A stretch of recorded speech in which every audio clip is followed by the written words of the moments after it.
Well, the moment to look at the fuel subsidy debate is here again. Remember, the last time we saw that particular debate, they say it was an unimpressive presentation by the representative of the government at that particular Senate public hearing on the matter. Joining us to look at it again this morning is Mr. Chijioke Okoli, the immediate past chairman of the Nigeria Bar Association, Lagos State. Good morning. Thank you. Thank you.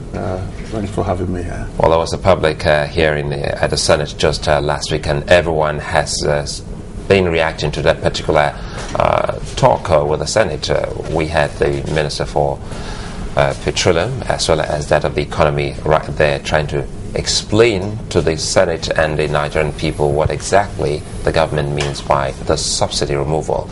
Is the NBA, or rather you as a lawyer, have you finally understood the whole logic behind the removal of the subsidy? By the way, the NBA just finished its National Executive Council meeting at Eket, Akwa Ibom, where President J.B. Dawodu ACN made clear the position. But a little background. Before the IBA conference, he had addressed the press last month. The whole issue was fuel subsidy. I mean, you all know that it's a matter on the front burner. They said, what's the position? I mean, he's a methodical, brilliant person. He said, no, we have to let me do some research before I come up. I'm not an economist, I'm not an oil marketer, but let's understand some things before we come up with our own intervention, and which he has just done. And some disagree with the NBA position is that the government hasn't got its sums correct. The question of removal of subsidy, the language is that it is a suspect. So we are not in support. And then talking about the public hearing, I didn't watch it, but you see, as a lawyer, you know what is called.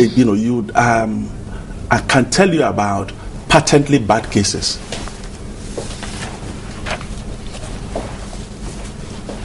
To argue for fuel subsidy for the government position is a patently bad case. So I'm not surprised that they didn't do too well. In fact, even before that, the newspapers were awash with the report that the president had gone to lobby principal members of the National Assembly in camera, and that they came out totally unimpressed with the logic, the sums, and everything. So, is there something they know that we don't know? But everything is in the public domain. You don't need to be a Nobel winner in economics, Nobel Prize winner in economics, to understand that you are leashing up, that if you remove fuel subsidy, it's like you're unleashing all the demons in hell on the... There must be a reason why you have used the word suspect. Why exactly did you say the whole exercise or the whole plan is suspect? You see, one thing you can give the government, and which was captured in the NBA position, is that it has become one huge bazaar. There's people who are benefiting from it. But you do not go to pluck away your eyes because you have cataract or even some other sort of problem. It's okay, if I remove my eyes, then all the problem will go with it. So you say you want to unleash this on the Nigerians rather than solve the problem. The government wants to take the easy way out. You see, what it reminds me of is the bill that suffered a deserved stillbirth in the Senate, where Senator Chris Ayanwu said no, that she wants to stop night travel because of the problems on the road. So why don't you, I know she's a well-traveled person.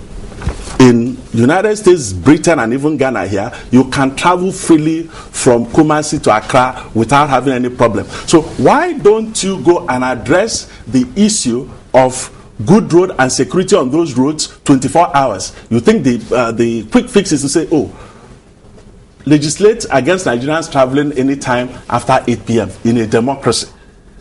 So, of course, I mean, some of the times that you had sense in the Senate, they killed it. It's similar to this. You have problems. Instead of solving the problems, you just say, okay, no, remove fuel subsidy. For Nigerians to do what? I will tell you, I'm an employer of labor.